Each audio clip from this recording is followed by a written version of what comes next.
Hey, we're Matt and Cheryl from We're in the Rockies, and we are kicking off a Utah Mighty 5 road trip. We're going to visit all 5 of Utah's national parks, and by the end of this video, you'll know what the parks are, the best things to do in and between the parks, and whether to add Utah to your travel bucket list. If we haven't met yet, we're Matt and Cheryl with We're in the Rockies, and we help you travel to the West. Utah's 5 national parks are all located in the southern half of the state. Starting in St. George, Utah, we will visit Zion, Bryce, Capitol Reef, Canyonlands, and Arches National Parks. We will also visit 6 Utah state parks on the way, as well as other hidden gems. And by the way, we have travel guides on our website for this entire trip, so you too can have a successful trip. On our first day, we're going to visit lesser known attractions around St. George, Utah before heading into Zion National Park on day 2. Our first stop is the Parowan Gap in southern Utah. This off-the-beaten-path location has rock art and dinosaur tracks for us to explore. Okay, we have stopped in Parowan, Utah here, a little roadside stop. This V in the mountain here is called the Parowan Gap. They have some really great roadside petroglyphs here, some of the better ones I've seen around.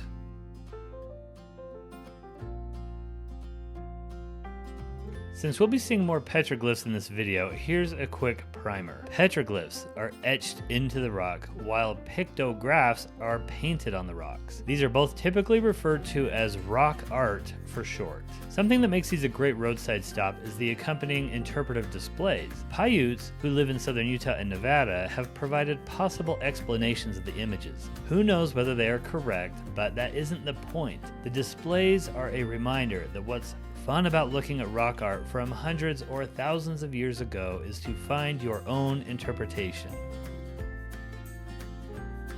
My teacher told me that they write on them to tell stories. I think they look like is at the top of the rock looks like there's a UFO, and at one of the bottom rocks looks like there's a little Martian. Yeah, and then the left top rock on the side of it, there's a circle, and I think it means migration. Later in this video, we'll see one woman's poignant interpretation of rock art that is located on her own property. Dinosaur tracks are located all over Utah, and Utah even has the world's largest dinosaur quarry, as well as Dinosaur National Monument farther to the north. The Parowan Gap doesn't have a huge concentration of tracks, but they are unusual from other dinosaur tracks we've seen. Not only do we get to see petroglyphs, we also get to see dinosaur tracks, and this is the most profound one. What makes these different is they are inverted. This was sandstone that settled into the tracks and later broke off like a mold. This is one of our very favorite things to do when we're in the St. George area. We love going to Mayo Pies. They have the most delicious pies. We're gonna do family style. We're gonna get one pie and we're all gonna share it. Okay. And I asked the girl what her favorite kind was, and she said the lemon sour cream. So this is it right here. And since we are in a hurry, we're gonna eat it like a bunch of hillbillies, just right out of the tin with our forks, because we are on a road trip. Okay, how's the pie? I'm eating while I'm driving. On a dirt road. Because we got to get to the vortex in time. We're in a hurry because we want to see some beautiful and rare waterfalls tonight, but we didn't want to miss out on another unique St. George adventure first.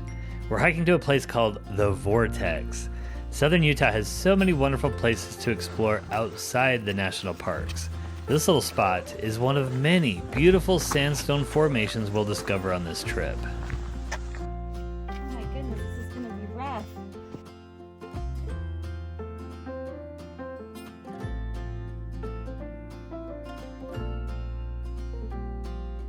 We are at the vortex right now. So it's supposed to look like a vortex, but Utah has had the wettest winter, and at home there's just puddles everywhere. And I don't know why we didn't put this together, but the vortex is currently a giant puddle. And so I think normally people will go down into this big hole and they'll run around in circles to get out because it's really, really steep. But today we can't go in it because it's filled with water. It's probably for the better, since I'm not sure if I would have been able to get out of the vortex, but all that winter snow has provided us a rare and wonderful gift this year: Gunlock Falls.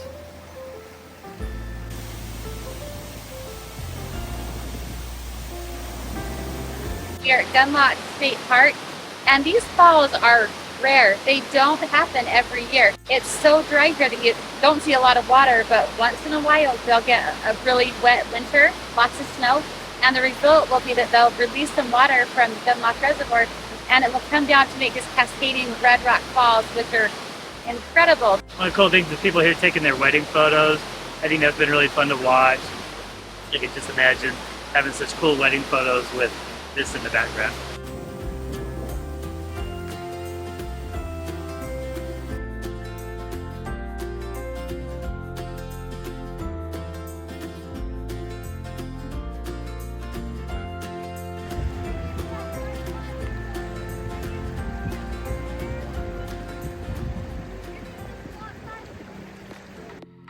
St. George is the jumping off point for most Utah National Park trips, but don't overlook the city itself. It's a beautiful town that is worthy of being a vacation destination in its own right. We enjoy St. George every year, and we always find new things to do. Scramble and hike on one of several trails in the area.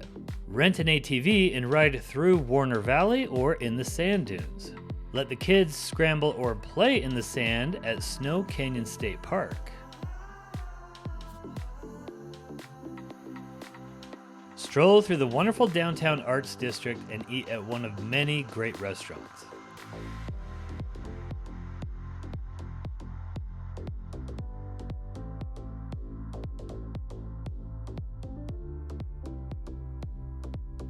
And finally, sit back and enjoy a top-notch play at the gorgeous outdoor Tuacahn Theater.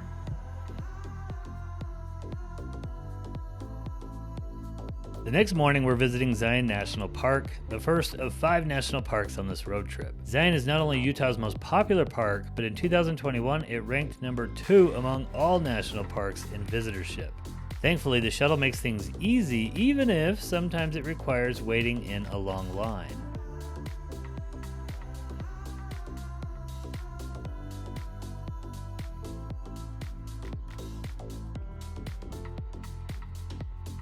Cheryl's checking with the rangers about the water levels of the Virgin River. The water gave us Gunlock Falls, but will it prevent us from doing one of the most famous hikes in Zion National Park?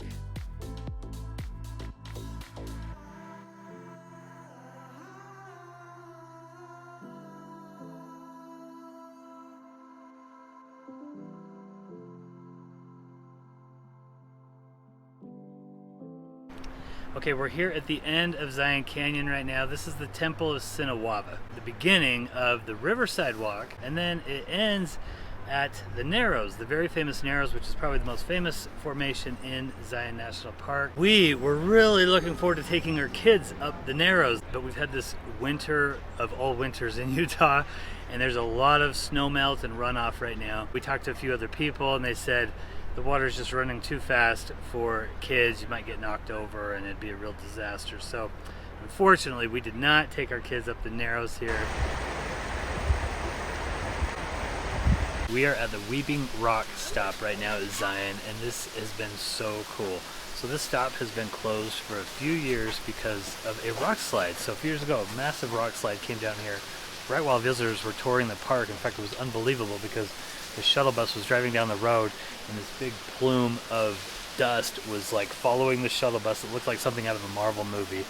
Just crazy. And so it's been closed ever since then, but this year they reopened it. I don't think I had ever been here before when the waterfall was here, and so that makes it super beautiful. It's called Weeping Rock because there's water that's just seeping out of the rock. Water, the rainfall that drops on top of the canyon 2,000 feet overhead, will seep down through the sandstone over the course of years. It's probably weeping because of something my boy did. It's sad, no, but the amazing thing about that is that it's probably taken about 2,000 or 3,000 years for the water to work its way through the sandstone and come out here. So this water is rainfall from back during the time of the ancient Egyptians, probably. Anyway, just really a gorgeous stop, and you know, even though it's really crowded this weekend, it feels like there's nobody here. This is really beautiful. One of Zion's most famous hikes is Angel's Landing, which we are not doing today. This hike is well known for the chains one must hang on to as they make their way across a precarious ledge before arriving at a stunning overlook of Zion. Though the hike is very safe, due to the huge numbers of hikers it receives, Angel's Landing makes it into the news almost yearly whenever someone falls off the ledge and dies. Angel's Landing is such a cool hike, and I mean, I feel like if you were visiting Zion for your like once in a lifetime trip, you would absolutely have to go there as long as you can do it. But it does, require some pretty extensive hiking. It's hard. But since 2010, about 15 people have died hiking Angel's Landing. And the leading cause of death at Zion National Park is falls, whether it's from rock climbing or falling off of ledges.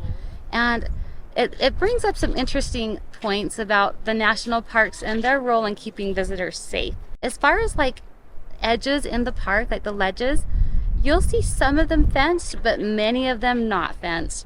And people do fall off of these sometimes. At times, people will complain and say, hey, the national parks need to do a better job of keeping their guests safe. I mean, safety is always number one, but what would the national parks be if there was a fence on every rock?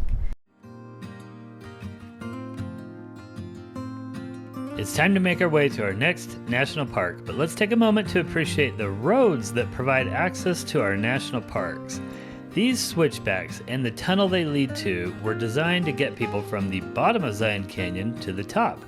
This makes it possible to visit our next national park, which we shall see in a moment.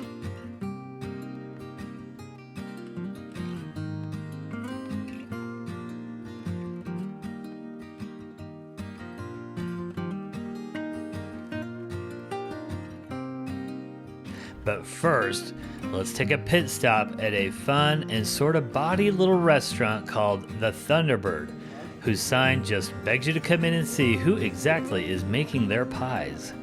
Looks good. Looks good. Jack, you got sweet potato fries? Yeah. I didn't know you liked those. All right, we are wrapping up our one day in Zion with some homemade pie. We're in Mount Carmel, and there's this cute Thunderbird restaurant, and we got some homemade pie. We're gonna eat it at our hotel. I thought it was funny because we've got this picture of a hoe. Yep. But the real hoe is actually a sweet little old lady, and they just call it the homemade pie because this was back like Depression era where they didn't have a lot of supplies. And so some guy in town pieced together the sign, and they didn't have an M-E for home. And so they figured it was like kind of a local to call it the homemade pie. Like not hoe, but homemade pie. How's the homemade pies? You like it, Molly? Yeah. I'm quickly discovering our trip might have like a pie theme to it. Today we're starting our day in Bryce Canyon and we'll end it at Escalante, Utah. Our second national park on this trip is Bryce Canyon, and as you can see, it is currently a winter wonderland because it is much higher in elevation than Zion National Park. One of life's great joys is watching the sunrise over Bryce Canyon. I've seen sunrises in Grand Teton, the Grand Canyon, and the French countryside, and so far, Bryce is the winner.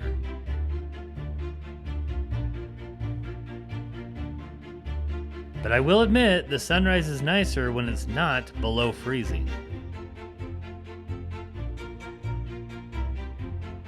So this morning we got up early and watched the sunrise, and now I'm keeping up with mine and Matt's normal tradition of doing a desert morning hike. But today I have my dad with me. This is my dad, Dennis.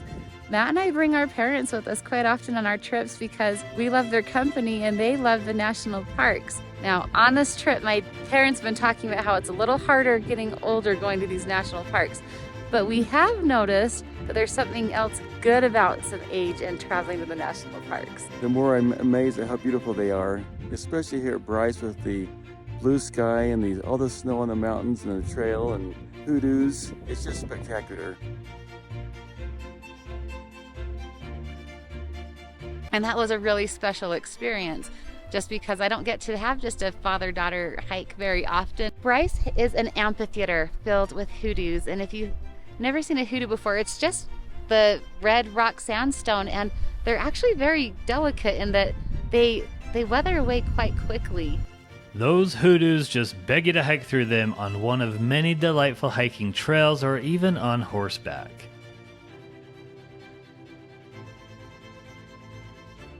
As you can see, we are freezing cold, so we're going to move on to lower elevations.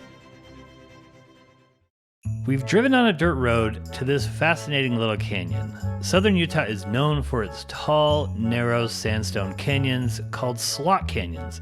We're here in Willis Creek Slot Canyon. So this is in Grand Staircase Escalante. Grand Staircase Escalante is a national monument. Kind of a strange area actually that takes up a lot of southern central Utah. This is something you'll cross through as you go between Bryce Canyon and Capitol Reef. What it's known for is its slot canyons like this, just towering slot canyons all over the place. Hardcore hikers come to Grand Staircase Escalante National Monument to check out all the slots.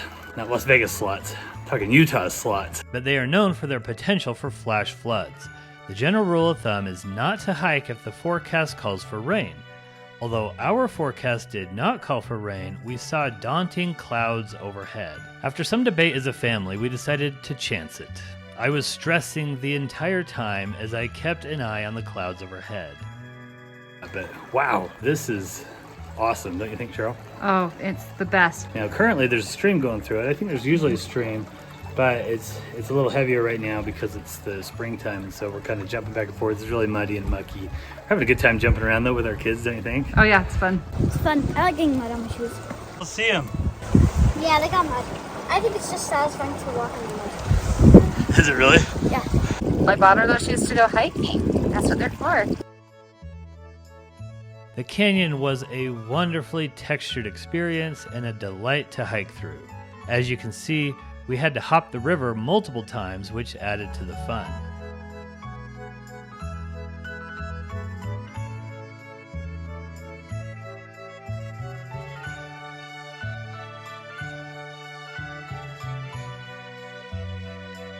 Two retired people, just not old, just retired.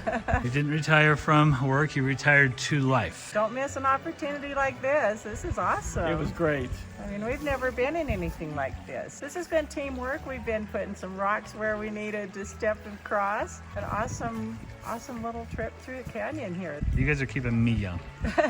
At one point, it started to rain, and my biggest concern was that the dirt road would get washed out before we could get back to the highway. As you can see, my family wasn't too stressed and stopped for a picnic. Right then, the sun broke through the clouds into the canyon, and I knew it was all worth it. Here she comes, my little sunshine. Oh, and my little hiker girl. If you run, it's way easier to jump across. It was one of those wow travel moments. One of those times when you realize if you had played it too safe, you would have missed it.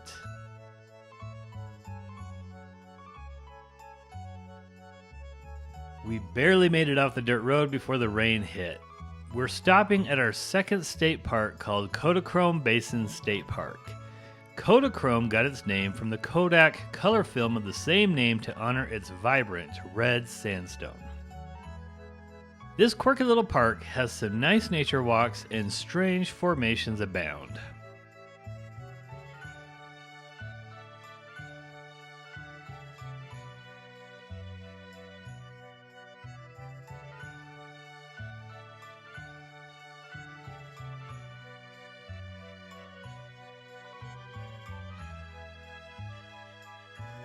We're closing out our day at the wonderful restaurant with the strange name. Escalante Outfitters outfits all those Grand Staircase slot hikers, but also takes care of their hunger with the best pizza for hundreds of miles.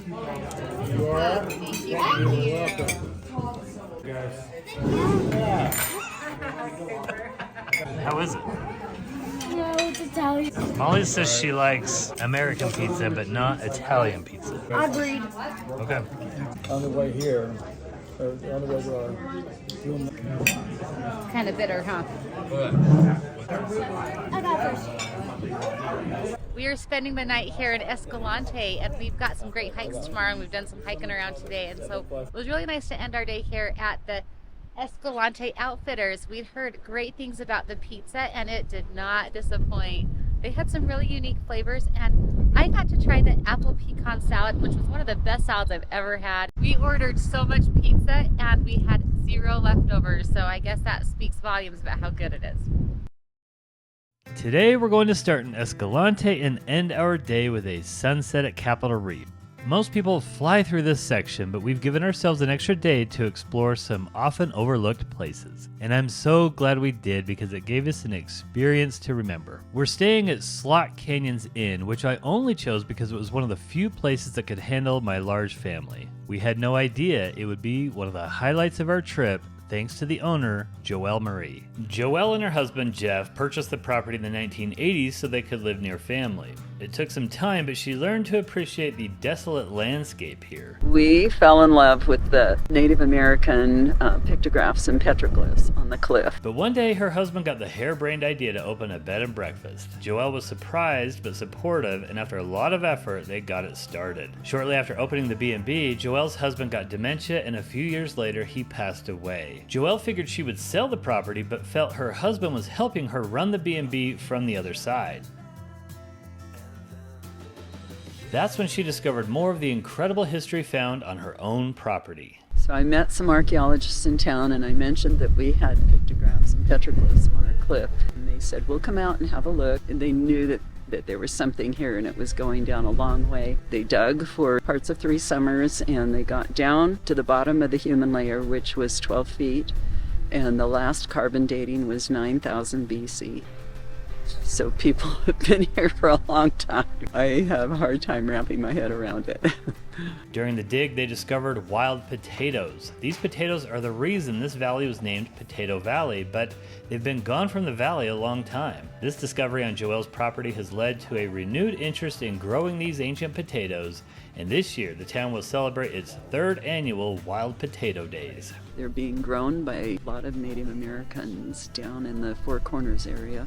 Joelle is a very spiritual person who finds meaning in many things, including the petroglyphs that are found on the cliff wall on her property. The archaeologists were digging, and there's an interesting pictograph, horses and riders. So the first one is bright reddish orange, and he's facing 3 others, and they kind of go up. The first one has some color, and then they get lighter, and the last one is like silvery white. And Paiute Indian men came, and they said, isn't it interesting the way this pictograph faded? And he said, it didn't fade, it was painted that way. The bright colored man is the mortal, and the others are the spirits coming down to help him. So the first one may be his father or grandfather, and then, back a couple of generations. And I'm hanging on to that. I figured Jeff can help me more where he is now. He started the dream and you finished it. Yeah, I'm trying.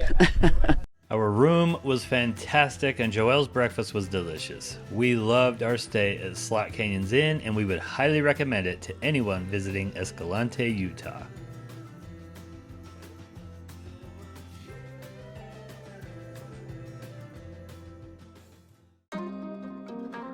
Before we leave Escalante for good, we're making a short stop at Escalante Petrified Forest, our 3rd state park. We are at the Petrified Forest State Park, and we're walking, and I'm like, all the trees here are alive. I don't see any petrified trees.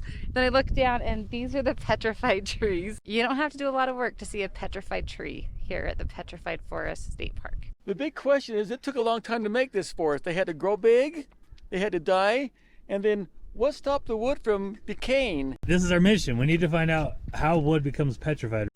So it's super rare that you get an entire fossilized tree.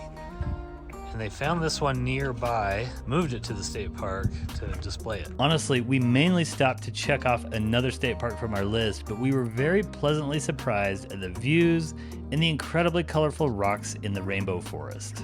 I can appreciate some petrified wood, but geology is not something interesting to me. The Petrified Forest offers a 1-mile hike with nice views, with an option to extend it another mile. The back mile is challenging, but it's where you'll find the rainbow rocks.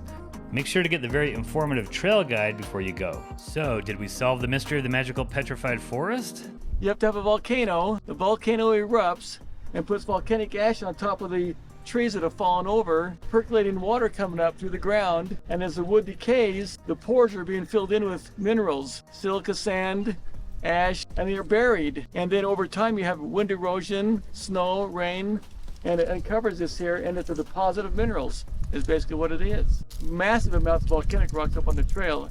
And the 14 stops we took, I stopped and read every one of them. It's just amazing what you read on these little, and it only takes 1 minute to read on each stop. Did you know we're gonna drive over the volcano today? I didn't know that.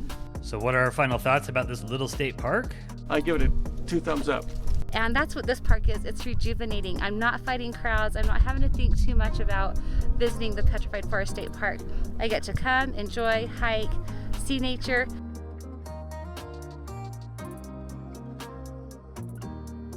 It's time to close the book on Escalante, but we're just getting started on the scenery for today. Next up is another fun family spot, the Devil's Garden.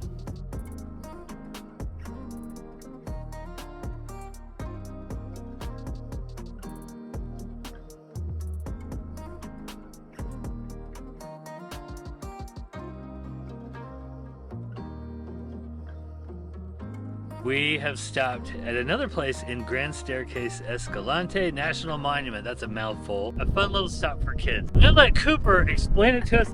Pretty much what you do is the whole time you just climb on rocks. And our family plays this game called Where's Waldo? We happen to visit during an extremely windy few days, so we don't get to hear Cooper explain Where's Waldo, but I'll discuss our little family tradition a little later at the ultimate Where's Waldo venue. After all that hiking and scrambling around, it's time to relax and enjoy a scenic drive. We're traveling on Scenic Route 12, the road that connects Bryce Canyon to Capitol Reef National Park. As someone who loves scenic drives, this is one of my favorites.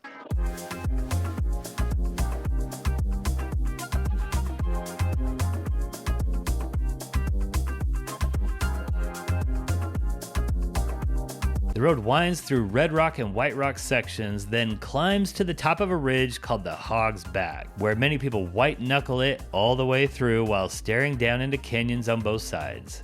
Utah is just out of this world. We are here on Route 12. This is the only all-American road in Utah. I don't really know what an all-American road means, but they sure brag about it being an all-American road. The camera doesn't do this justice. This is just a vast expanse here. It's the $1 Million Road, that's what they called it, which connected Escalante to this little town of Boulder that we're going to visit in a minute. Cheryl was so excited about this road, she was doing a little dance earlier, a little jig for us. It's so worth driving this road just for the experience.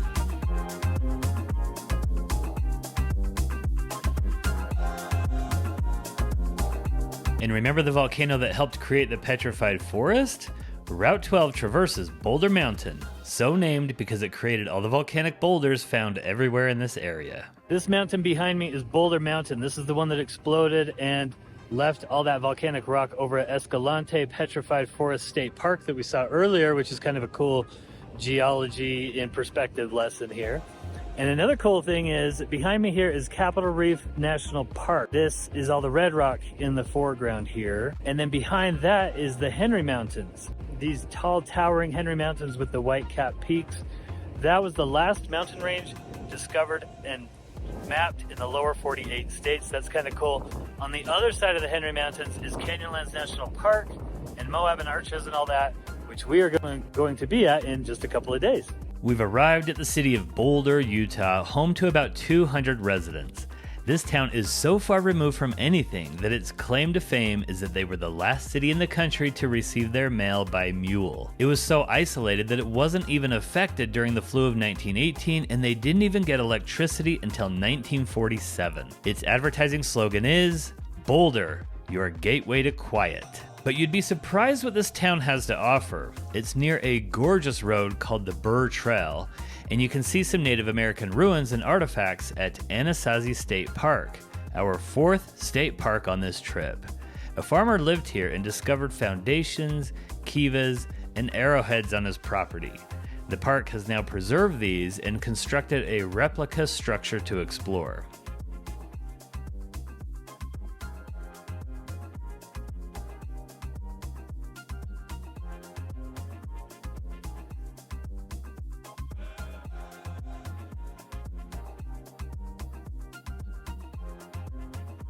The ruins date back about 1,000 years, and some of the artifacts are much older.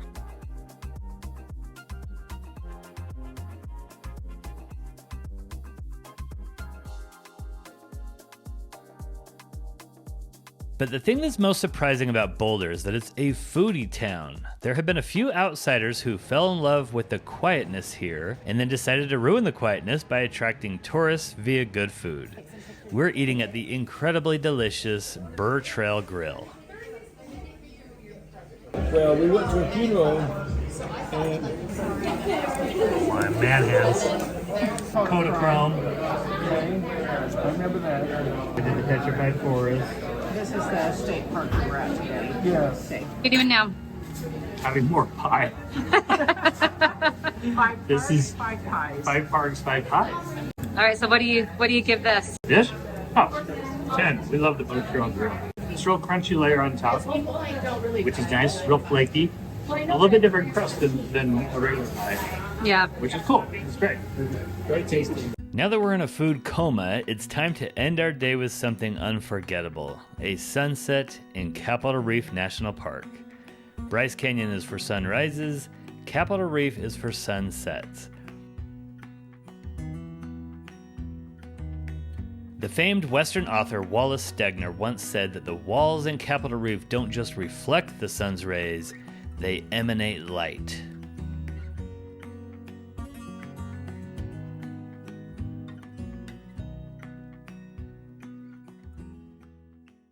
Today we're starting in Capitol Reef and ending our day in Green River, Utah.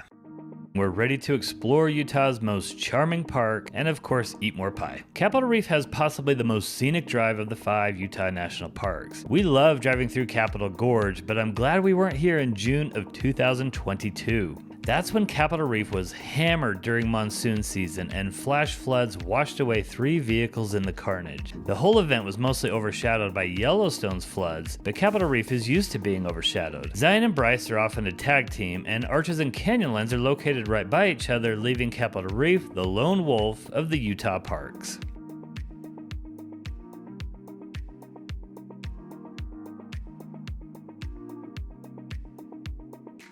What makes Capitol Reef so interesting is that it was once a settlement. Early Mormon settlers found this a good spot to grow fruit trees and named their settlement Fruta. They thought of it as a red rock Eden, far removed from the cares of the world.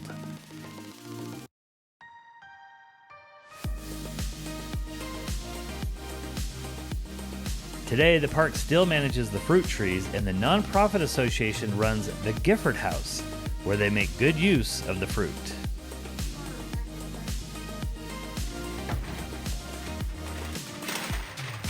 We were lucky this time. They had some leftovers.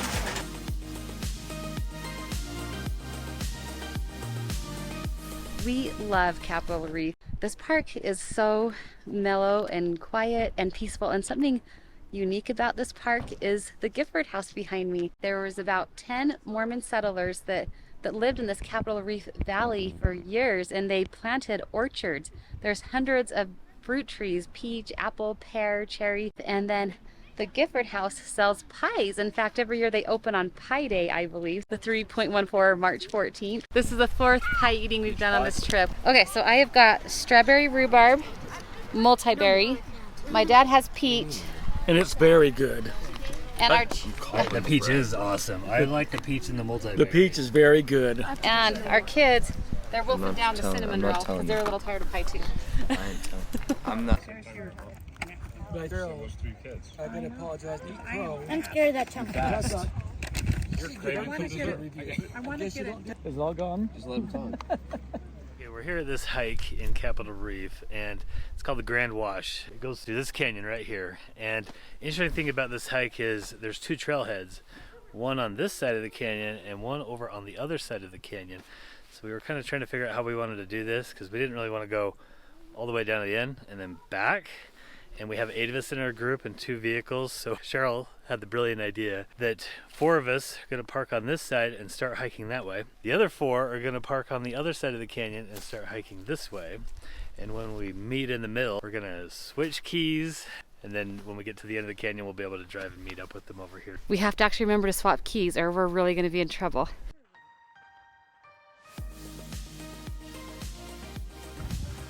That would ruin your life, is that boulder?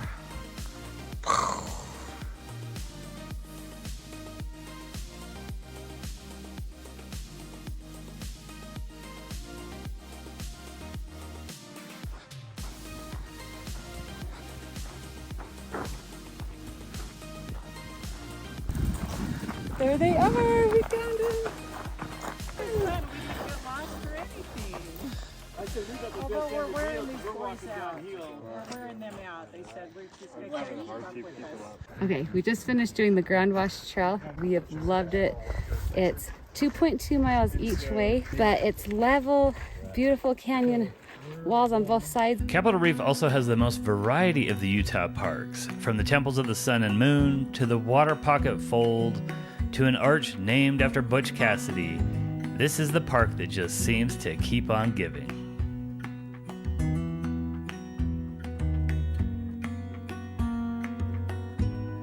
If you're wondering where its strange name came from, it's twofold. A huge sandstone wall runs vertically for 60 miles, which formed a barrier, or a reef, to the early pioneers trying to get through here.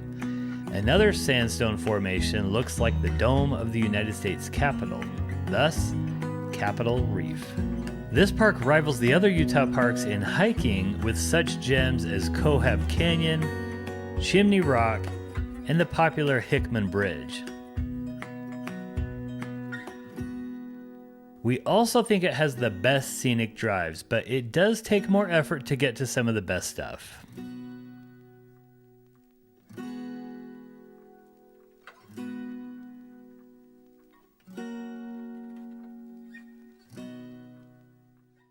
We're here in Goblin Valley State Park. What a perfect name for this cool place with all these little rocks around me like this that look like little goblins. And the fun thing about this place is you just wander around, climb on the rocks, scramble around. We played some more Where's Waldo with our kids. Speaking of Where's Waldo, our game is simple. A spotter stands in one place while the others have 20 seconds to hide amongst the rocks. The hiders must be able to see the spotter so that the spotter can see their faces. Last one found wins. It was something I played as a kid, and I'm still surprised my kids like it so much.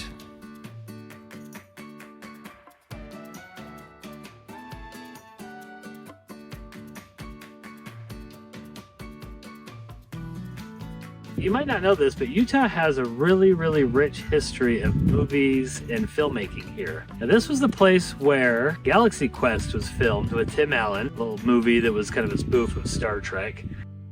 So let's cover a few tips for visiting Goblin Valley. All you need to do is walk around the goblins and you'll have a great time, but there are a few hiking trails. One takes you to the goblin's lair,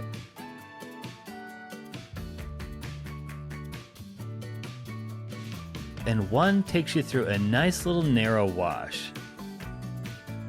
It's also possible to camp here, including staying in a yurt. Goblin Valley is our 5th state park on this trip, so if you're visiting the Utah National Parks, you might want to consider buying a yearly Utah State Parks pass if you think you'll be visiting multiple state parks as well. We've arrived in the town of Green River, Utah. Green River is famous for its watermelons, and every year they host Watermelon Days with possibly the world's largest watermelon float.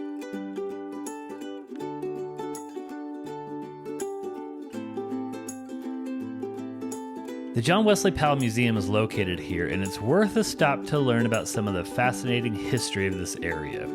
The Spanish once ventured through here on something called the Old Spanish Trail. This was a trade route to connect New Mexico to California. So why come all the way up into Utah? A little hole in the ground called the Grand Canyon was in the way. But in the 1800s, one man was determined to go through the Grand Canyon. His name was John Wesley Powell, a one-armed Civil War vet. He and his crew sailed right here on the Green River and eventually through the Grand Canyon, the first to successfully do so.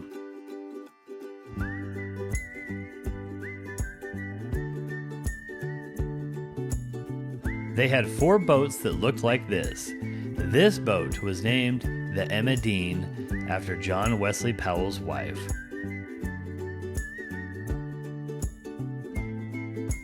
The trip was treacherous. They lost most of their food early on and 2 men died. But Powell made it through today's Canyonlands National Park and Grand Canyon National Park.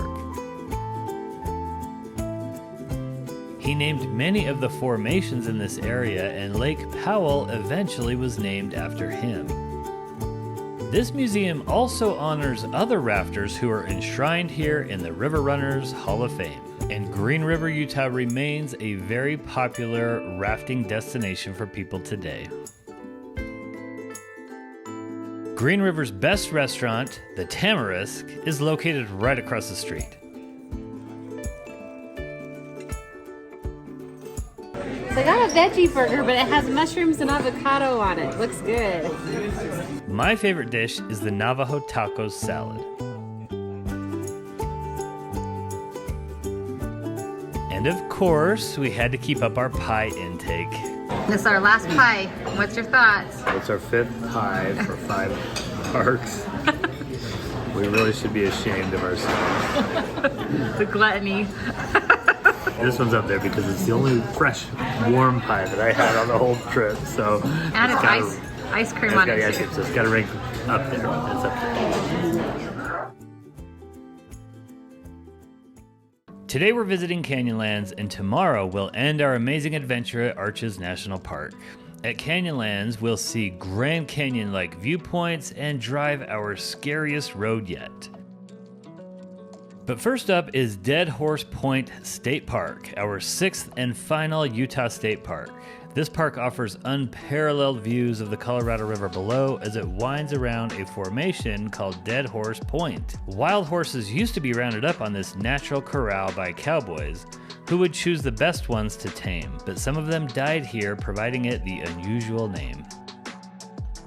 So far on this trip, we've been following our itineraries. Matt writes itineraries to visit the West. We've done all of these parks individually, but we've never done it on a big road trip. And we're doing it during spring break, which is a really crazy busy time. And so far, Zion, Bryce, and Capitol Reef have been like money. We have been on. It's been an amazing trip, and we've done so much. This is a little precursor for what we're going to do later today, though. You can see below me here this dirt road leading out towards these mountains here. That is called the Potash Road, which connects to Canyonlands National Park. So we're going to go on that road later today. And then you can see these ponds behind me here.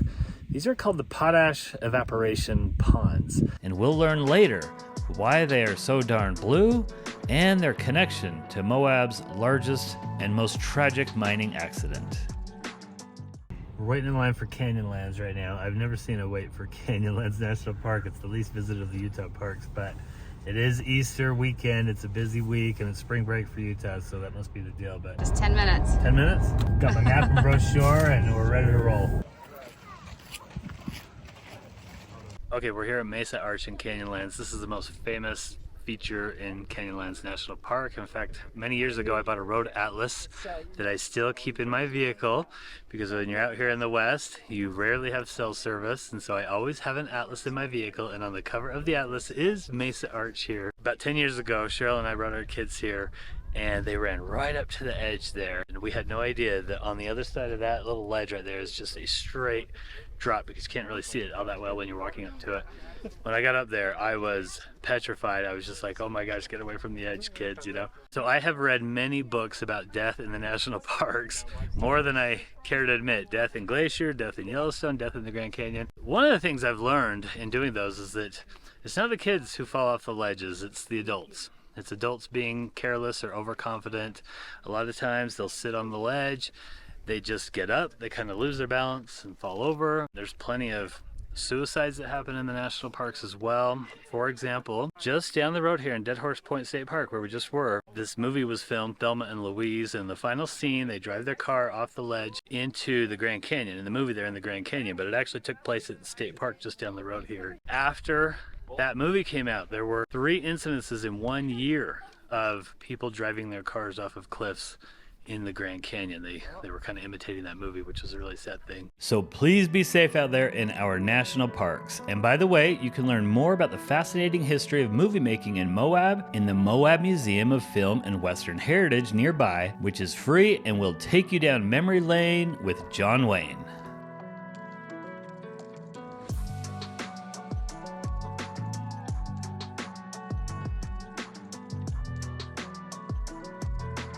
Behind me here is the Green River. So Canyonlands Island in the Sky District is formed by the Colorado River on that side and the Green River on this side of the Island in the Sky. They both carved huge canyons, and they meet up in Canyonlands, flow south through the Grand Canyon. The Green River, the river that John Wesley Powell floated down, he was a one-armed Civil War vet. It was the first man to successfully raft the length of the Colorado River all the way through the Grand Canyon. We're here at the Schaefer Trail right now. Driving this road has been on my bucket list for quite a while. We've driven some other scary roads in the past, including the Beartooth Highway near Yellowstone, the Going to the Sun Road in Glacier National Park, and the Bird Trail Road in Capitol Reef National Park. So how would this road fare compared to those roads in terms of terror? We sat at the ledge watching others descend into the canyon while one gentleman gave me a few tips. This guy's trying to reassure me, but it's actually getting in my head.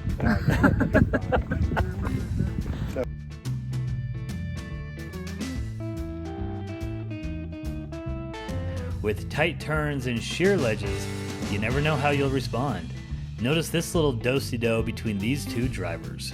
Whoa, there they go. That was a fun little dance. That's not how I envisioned it. That's not the way it's supposed to go.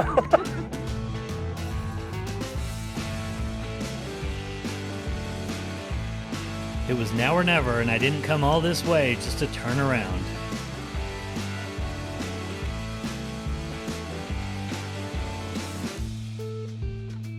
Schaefer Road goes from the top of Canyonlands to the bottom. It was once used by Native Americans who would go to the top of the mesa to hunt.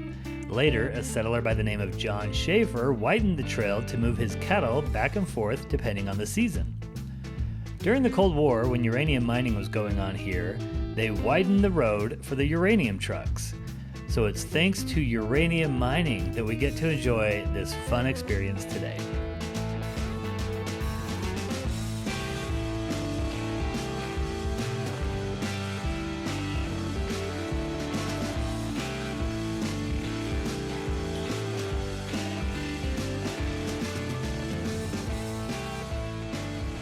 All right, we did it. I actually was quite nervous driving down that road. That was kind of a total white knuckle affair. I seriously had to just focus on the road because I'm scared of heights. For a lot of people, that's a fun joyride, and I had wanted to do it for a long time, and I seriously stopped at the beginning of the road and thought, do I really want to do this or not? I think I psyched myself out a little bit, but I focused on the road, and then I had to tell myself to breathe. And not look down. And then I wouldn't look down. Well, I know that probably defeats the purpose of it, but trust me, I saw enough in my peripheral vision driving that road. Hopefully the family had a fun time. That's quite an experience. Okay, I want to tell you why this was the scariest road we've ever driven. The drop-offs are just as steep as like Beartooth Highway or some of the other ones we've done, but what was scary about this is that on some of the turns, they were so tight that we'd have to like back up and then proceed forward. Like it wasn't like you could just make the turn. You'd have to do a little 3-point turn to make those corners, and that was crazy. Well, we made it through the switchbacks, but the worst is yet to come. The rest of the road is a bouncy, bumpy ride, and at 10 to 15 miles per hour, we'll be bouncing for about 1 to 2 hours.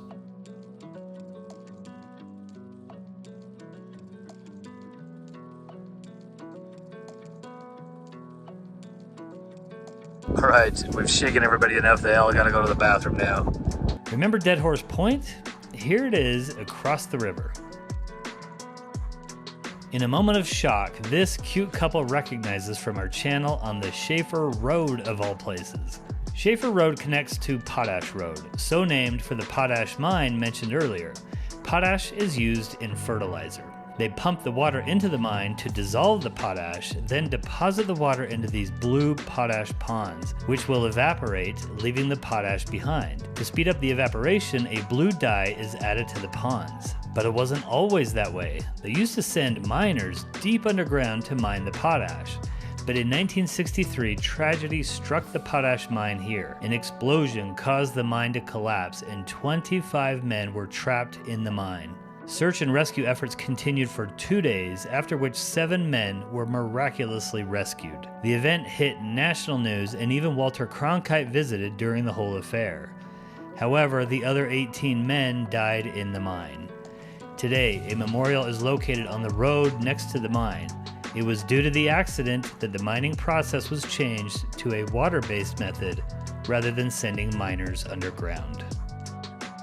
However, in 2018, tragedy struck again when a freak electrical accident killed 3 more young men from the already small community of Moab, Utah.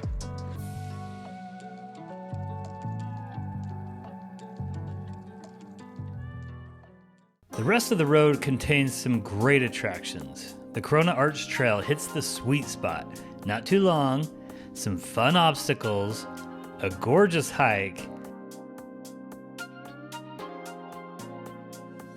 and a great payoff. Wall Street is popular for rock climbers, and if you know where to look, you can find some dinosaur tracks and rock art along the way.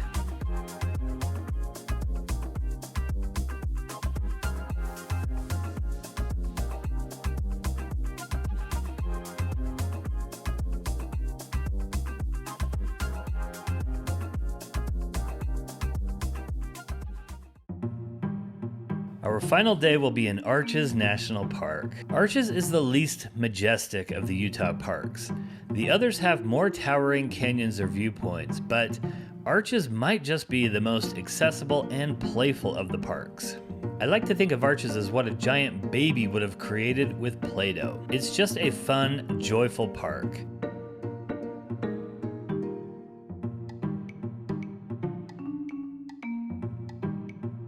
The most famous arch in the park is Delicate Arch. This is certainly the best arch in the park, and we'll visit it soon, but first, let's cover a few more enjoyable sections in the park.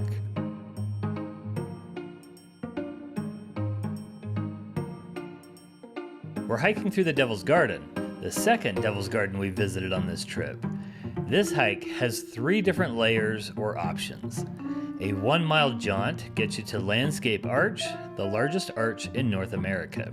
306 feet long. In 1991, some people were sitting under there having a nice little picnic when they heard some really loud cracking and popping. So they ran for cover down here to where we are. They thought it was lightning at first, but in actuality it was the arch falling apart, and a big section of it, 60 feet long, came smashing down to the ground. Incredibly, 1991, somebody had a camera with them, somebody from Colorado, and took a picture of the rock falling as it was falling. Nobody was injured, but Landscape Arch lost a little bit. Someday, of course, this is going to collapse, just the pattern for arches. This park, along with many of the Red Rock parks here in Utah, are always changing. Go another mile and you'll climb to a few more arches. This is Navajo Arch, just kind of tucked away. Really cool little window down to the bottom, which is where we just were. You'll also walk along a fun ridge with panoramic views of the entire park, including the walls or fins below.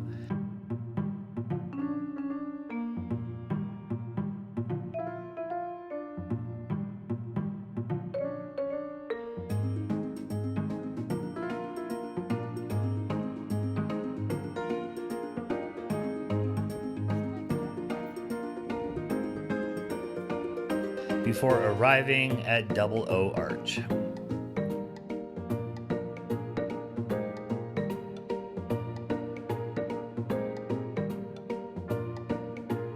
The more ambitious can continue on the primitive trail, which requires route finding and some scrambling, but it is worth it for the physically able. I did this with my friend last year and I only got lost once. Trying to find crevices to...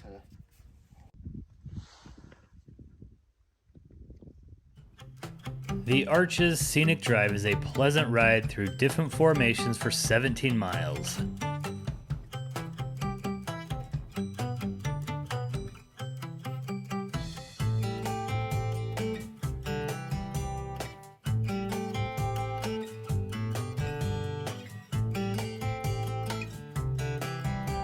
And it's a stunner near sunset. Arches is more than just arches. Park Avenue really does have the perspective of looking down a skyscraper-lined street. Balanced Rock sits precariously high, seemingly ready to fall over with a slight nudge from Mother Nature. The marching men stand tall, pushing on to an unknown destination. As you can see from these interesting formations with fun names, Arches is probably the best named park I've ever seen. Here's another great name, the Fiery Furnace. The Fiery Furnace is a permit-only section of the park that we did last year. It's unlike any hike you've ever done. It's actually more of an escape room. Enter the section of towering fins and spend the next few hours trying to find your way out. You're actually encouraged to get lost on this unique adventure involving scrambling, crawling, jumping, and arch spotting. Okay, Cheryl, there are 3 canyons behind you. Let's play which canyon are we gonna go down?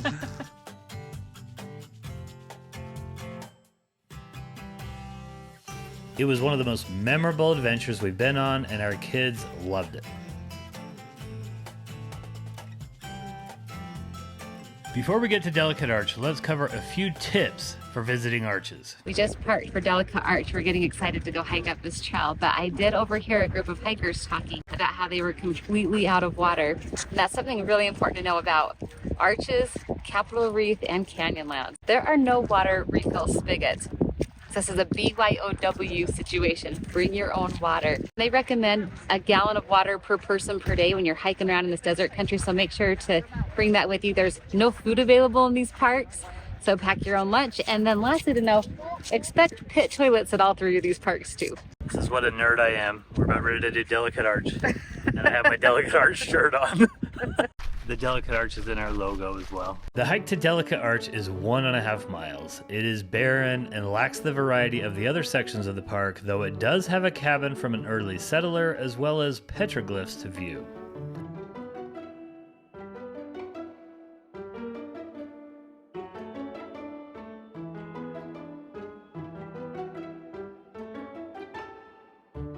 The worst section is a half-mile stretch I call the climb, a section across exposed slick rock where you'll huff and puff your way to the top. It is now time to begin the climb.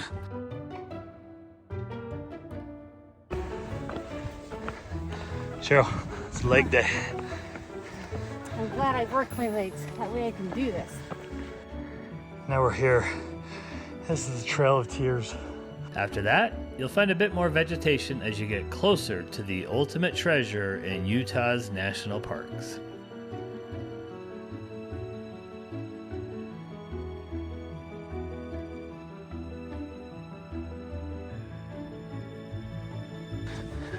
All right, this is the home stretch. Suddenly, there it is. Perhaps Utah's most famous landmark.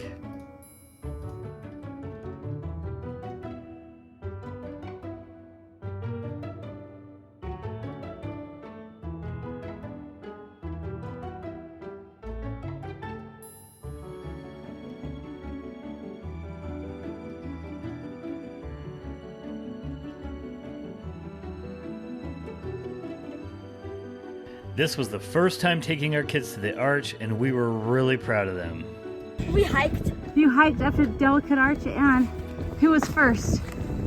You guys were so fast. We've come full circle. Our kids are now faster hikers than us. Welcome to Delicate Arch, the symbol for the state of Utah.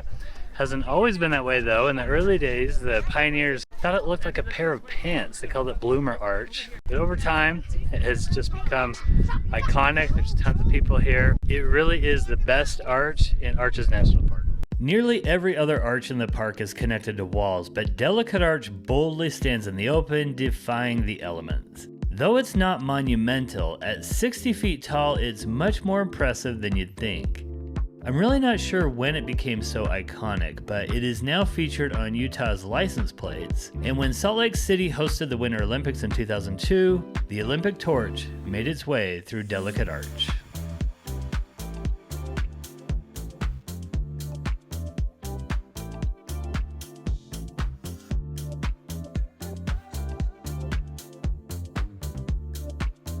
The 5 Utah national parks are often referred to as the Mighty 5. So, which of the 5 is our favorite?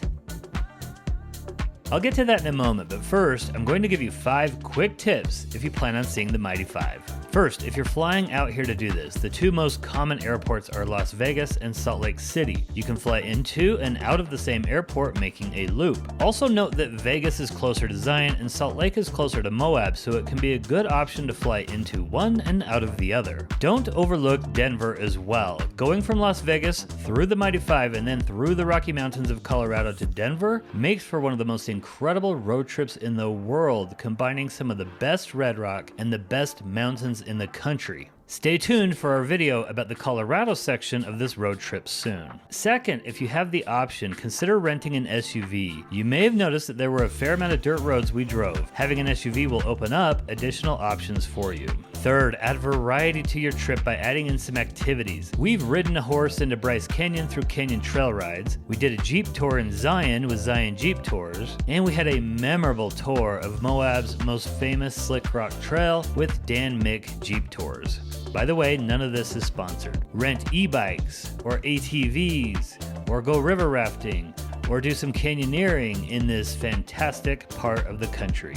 Fourth, let's talk about when to visit and for how long. Spring and fall are your best bets, but know that Utah's visitation peaks are closely tied to Utah's school schedule. Thousands of northern Utahns go south during spring and fall school breaks, just like we did on this trip. Try to avoid those times. As for the number of days, we took 8 days, including travel days going there and back. Fifth, consider picking up our guides for this trip so you can visit the Mighty Five with confidence. I've poured my 45 years of experience visiting the parks into them. They're simple to follow and they give you a plan to see the best of the parks and the in-between sites as well. Zion and Bryce also have audio guides with hours of stories about the parks for you to listen to while driving. I'm currently working on audio guides for the other 3 parks as well. To get the digital downloads, visit we'reintherockies.com and you can have them in your hands in just a few minutes. So which park is our favorite? Well, that's a little like asking which of our kids is our favorite. And that's an easy one, whichever one is behaving the best. No, just kidding. We love them all the same, except for the redhead. As for the parks, we have a little saying. Our favorite park is the one we're at. Thanks for watching, and until next time, go west, young traveler.